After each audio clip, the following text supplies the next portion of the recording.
자, 지난 시간에 이제 그 빅뱅 시오리가 어떻게 나오게 됐는가, 그거에 어떤 중요한 아이디어를 제공한 사람이 누구였던가, 그런 거에 대해서 좀 얘기했었고, 그 중에서 이제 그 1946년에 가모프가 제안한 이런 핵 합성을 통한 어떤 그 물질 세계의 어떤 그 생성, 이 아이디어가 이제 굉장히 이제 주목을 받을 수 있었던 것은 이제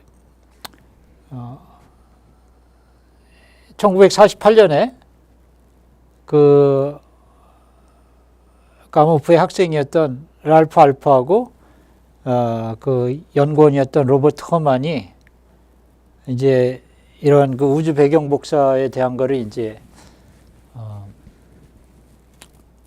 예측을 만들어내면서 이것이 이제 그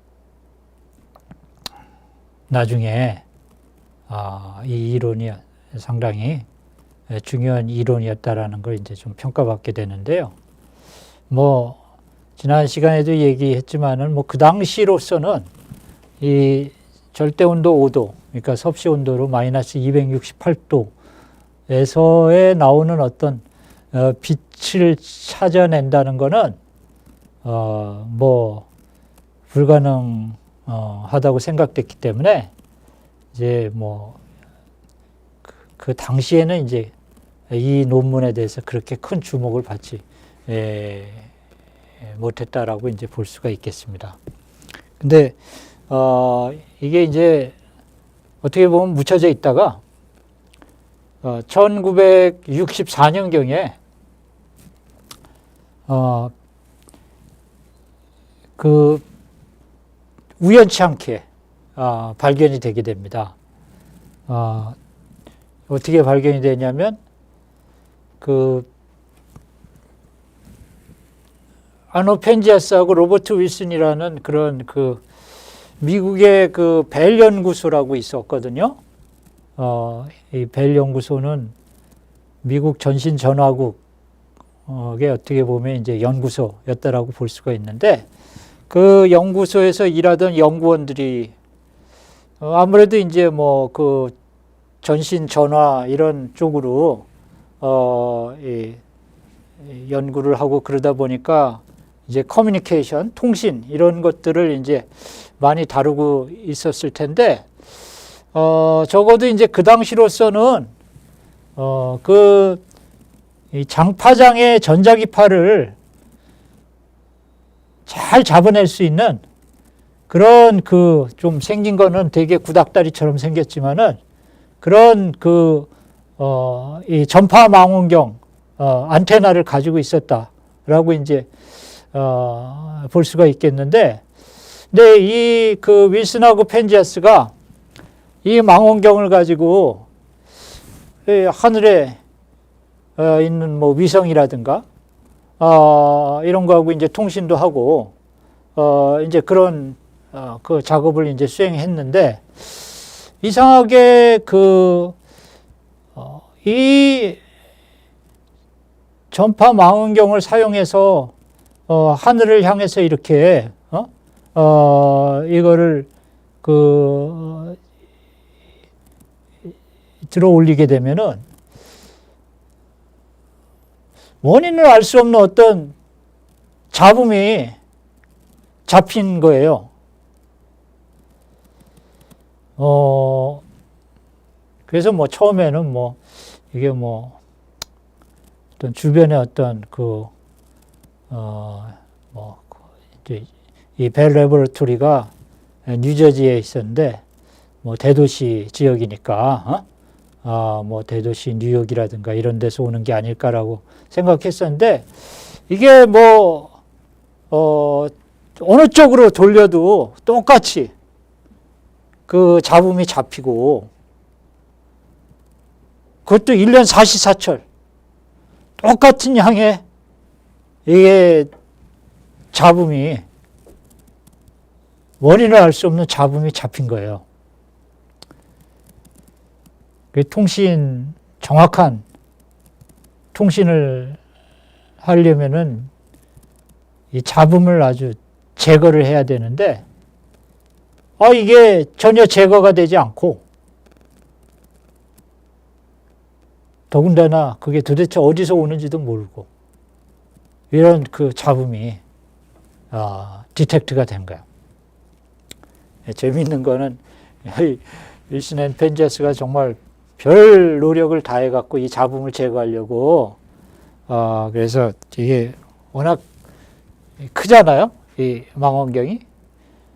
그러다 보니까 이제 새들이 와서 집을 짓고 또 거기에서 또 새가 또 집만 지면 다행인데 항상 싸는 거 있잖아.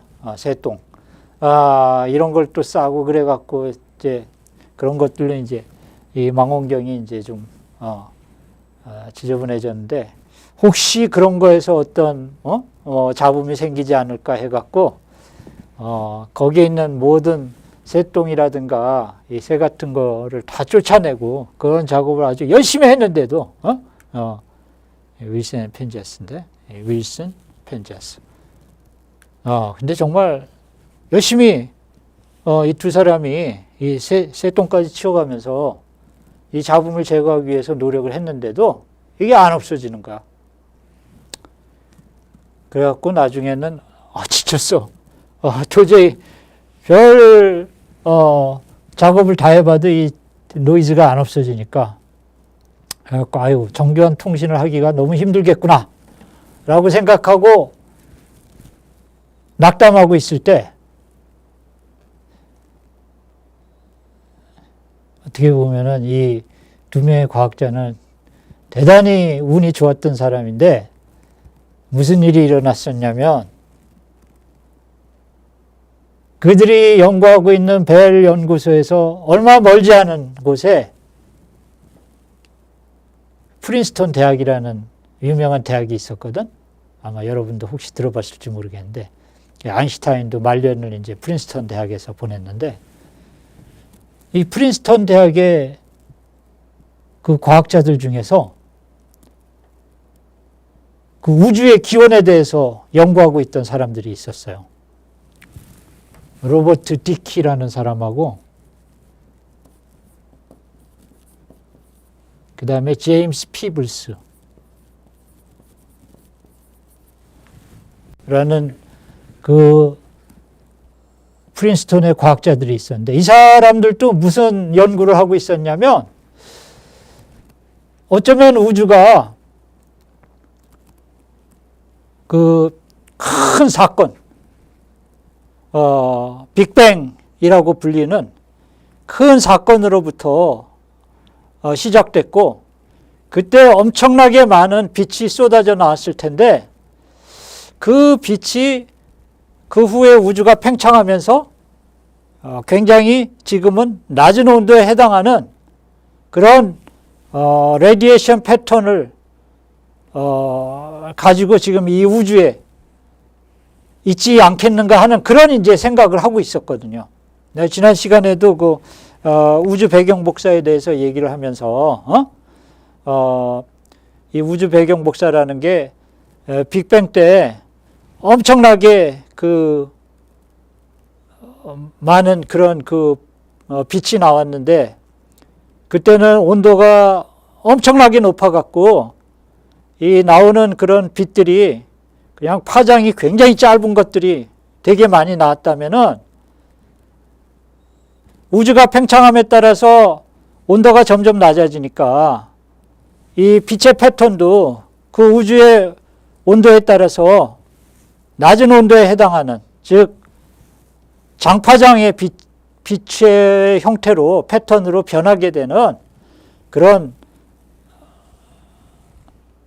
그 변화를 겪게 됐을 것이다라고 이제 내가 우주 배경 복사에 대해서 좀 설명하면서 그런 얘기를 했었잖아요. 그러니까 바로 이제 로버트 디키하고 제임스 피블스도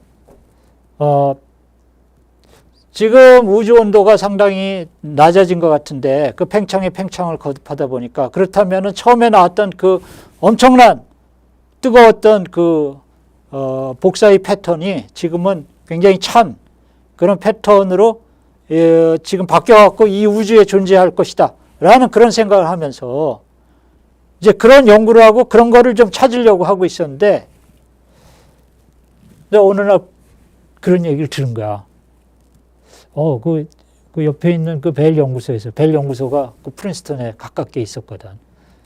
벨 연구소에 있는 과학자들이 뭐 원인을 알 수 없는 이상한 노이즈를 발견했다고 그런다.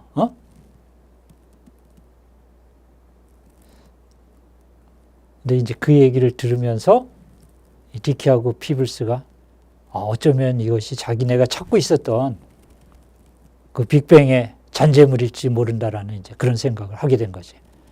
그래갖고 이제 결국은 이제 서로 연락이 돼갖고 이 과학자들이 그거를 보게 됐는데 딱 보니까 이거는 자기네가 찾던 거야.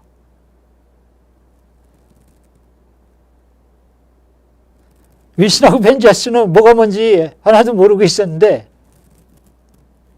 이 피블스하고 디키가 보니까 이건 자기네가 찾고 있던 거야. 그때 기분이 어땠을까요? 기뻤을까? 그렇지 않으면 한 발 늦었구나 그런 생각을 했을까?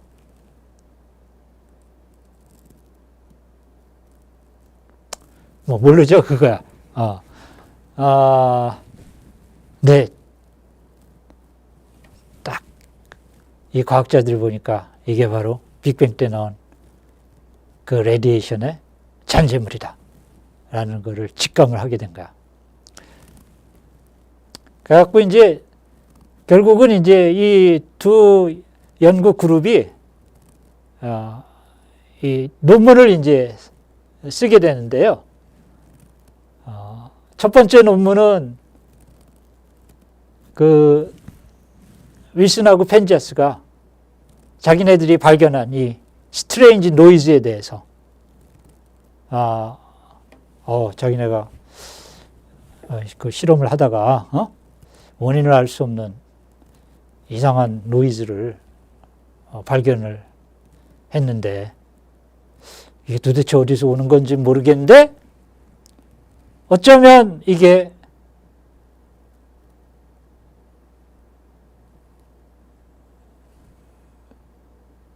아주 중대한 오리진을 가지고 있을지 모른다 라는 얘기를 하면서 다음에 이어지는 페이퍼가 이 노이즈의 원인을 설명해 줄지 모른다라는 이런 식으로 이제 논문을 쓰게 됩니다. 그러니까 두 편의 논문이 나가게 되는데 하나는 윌슨 앤 펜지아스가 그 발견한 노이즈에 대한 논문, 그리고 그 다음 논문은 디키하고 피블스가 그 펜지아스하고 윌슨이 발견한 노이즈가 우주가 처음 시작할 때 거기에 나온 그런 레디에이션의 잔재물일 수 있다라는 그런 논문이 두 개가 딱 나가는 거야. 그러면서 이제 이 우주 배경 복사라는 게 본격적으로 세상에 알려지게 된 거예요. 근데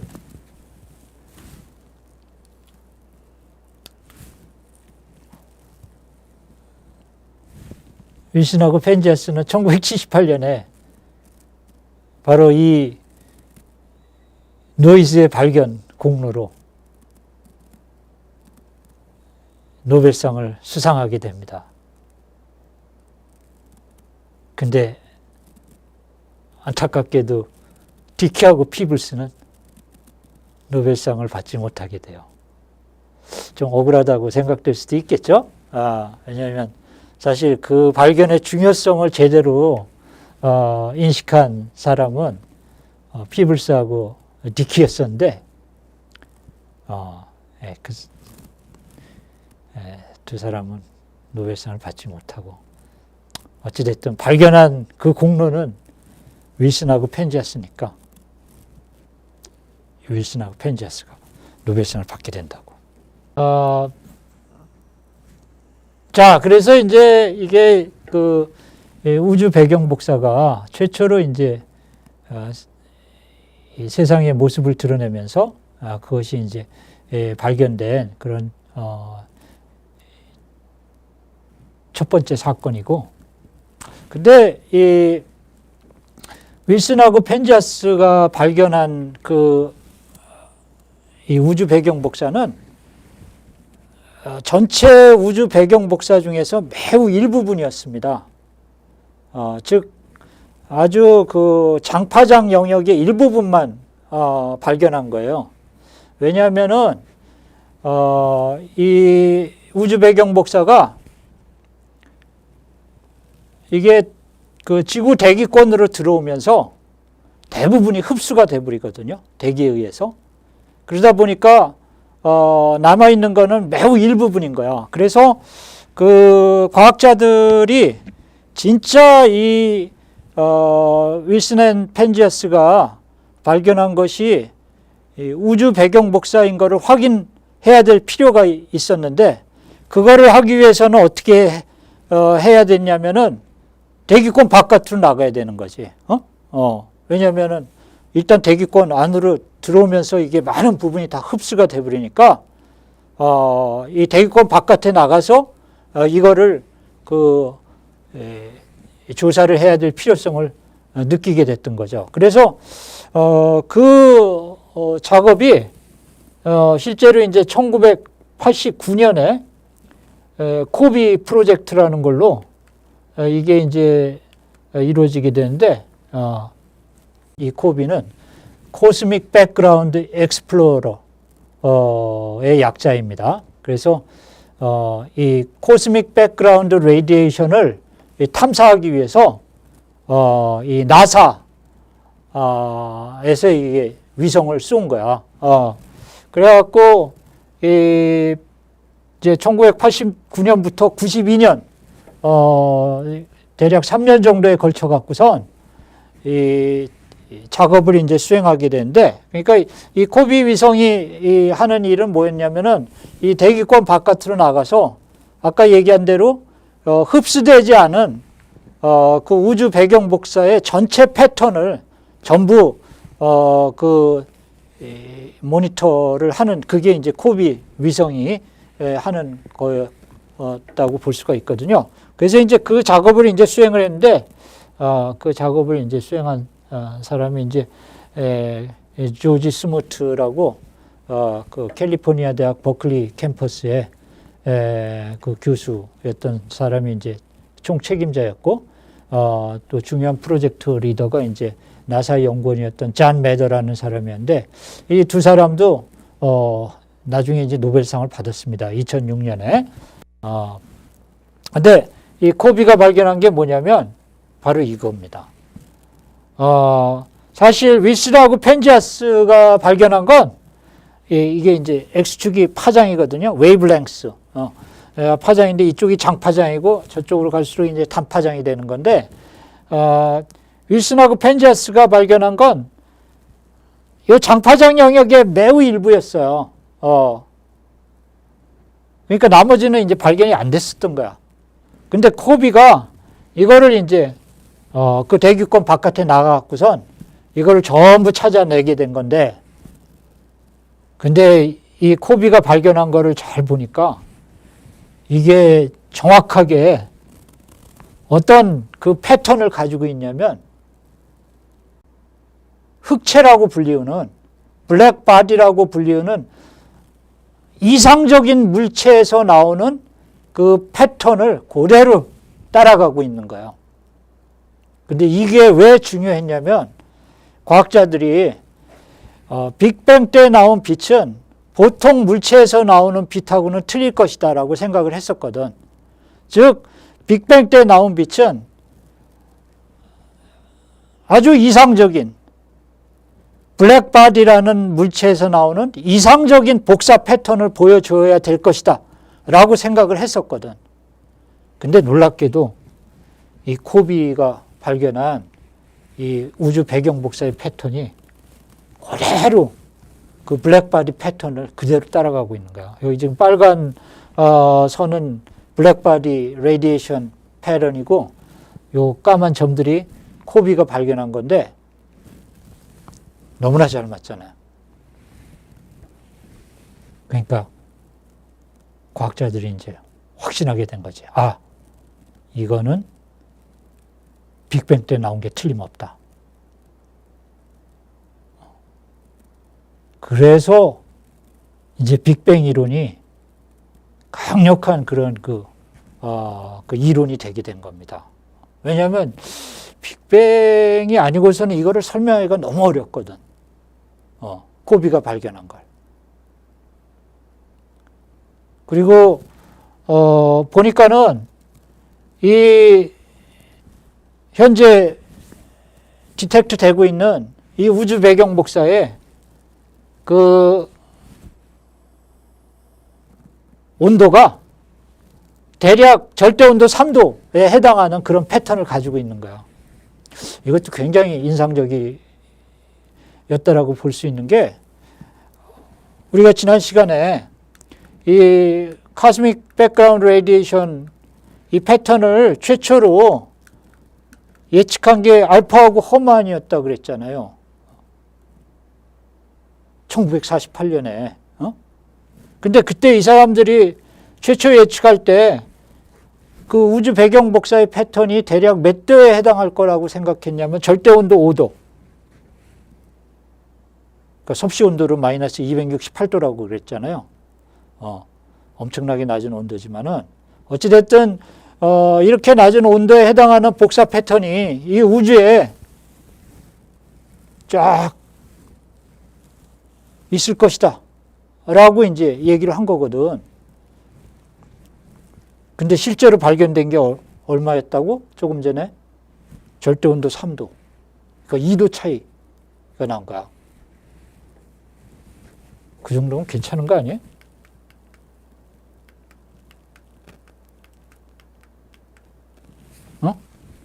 2도.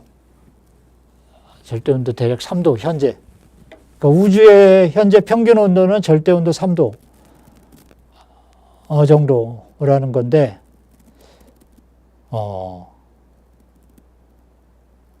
괜찮은 거죠. 그러니까 이미 거의 4, 50년 전에 만들어진 그런 예측임에도 불구하고 상당한 그런 신뢰성을 가지고 예측이 되었다라는 걸 볼 수가 있는 거고, 결국 그게 이제 실험적으로 이게 확인이 되면서 과학자들이 이 빅뱅이라는 게 진짜로 있었구나 하는 생각을 이제 아주 갖게 됐다라고 이제 볼 수가 있겠습니다.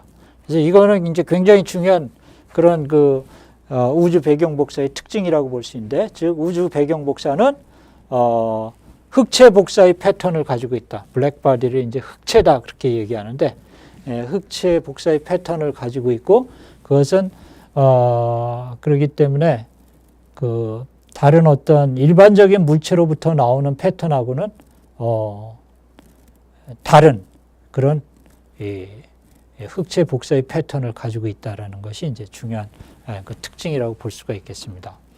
그리고 이 우주 배경 복사는 아까 펜제스하고 윌슨의 그런 이 노이즈 디텍션 과정에서도 얘기를 했지만은 이게 어느 방향에서나 다 똑같이 잡혀요. 그거를 이제 등방성이라 그래. 그러니까 방향에 상관없이 이 우주 배경 복사는 똑같이 잡힌다라는 거지. 그런 또 등방성의 특징을 가지고 있는데, 근데 이제 한 가지 좀 또 알아야 될 거는, 기본적으로 등방성이지만은 이게 이제 그 우주 배경 복사 속에 이제 우주가 처음 만들어질 때, 예를 들면은 처음에 어떤 많은 입자들이 한 군데로 이렇게 모이게 되면서 한쪽에는 점점 질량이 많아지고 다른 쪽에 비해서 그러면서 결국은 이제 그런 질량이 이렇게 뭉치면서 어떤 별이라든가 이런 것들이 이제 만들어졌을 것이다라고 이렇게 이제 과학자들은 생각하고 있는데 이제 그런 과정에서 이런 한쪽으로 질량이 이렇게 모이면서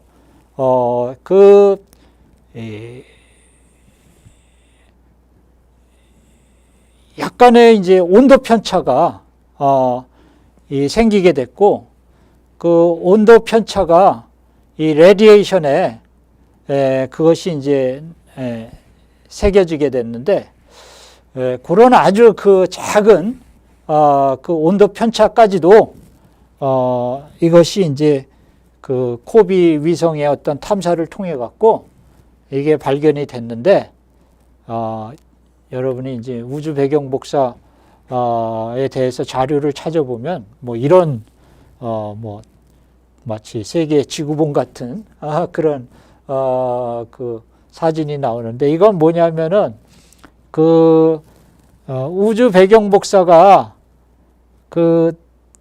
조금 아까 얘기한 대로 초기 단계에서 질량이 이렇게 한 군데 모이면서 약간의 온도 편차가 생기기 시작했는데 그 우주 배경 복사 속에 그런 작은 부분들이 새겨져 갖고선 이것이 이제 잡히게 된 거예요. 그래서 지금 여기서 노랗게 이제 보이는 부분들은 약간 온도가 높은 거고 파랗게 보인 부분은 이제 약간 온도가 낮은 건데 이 온도 차이라는 게 정말로 작아 갖고 한 3천만 분의 1도 정도의 차이라고 알려져 있습니다. 그렇게까지 작은 차이도 이 코비 위성을 통해서 잡아낼 수 있다라는 게 대단히 참 놀라운 거죠. 그래서 이런 코비의 작업 그리고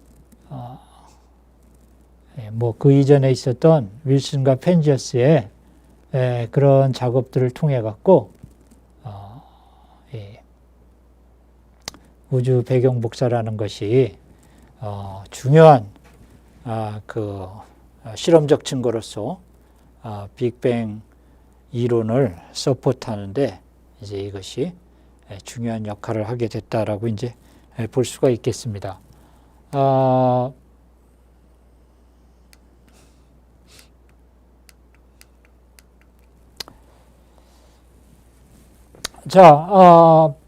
그리고 이제 과학자들이 이 우주 배경 복사가 이제 현재 우리의 은하에서는 이제 아까 얘기한 대로 이제 그런 식으로 측정이 되는 거고 만약에 다른 은하에서 이제 우리로부터 굉장히 멀리 떨어져 있는 또는 더 젊은 은하에서 측정하게 되면 그때는 이제 이 우주 배경 복사가 약간 이제 다른 그런 패턴으로 이제 측정이 되는데 예를 들면은 여기 나와 있는 대로 현재 우주 나이의 약 4분의 1이 되는 은하에서 우주 배경 복사를 측정하게 되면 그때는 좀 더 높은 그런 이제 우주 배경 복사의 패턴이 디스커버 된다 이거죠. 무슨 얘기인지 알겠어요? 그러니까 젊은 우주 에서는 아직까지 이 우주 배경 복사가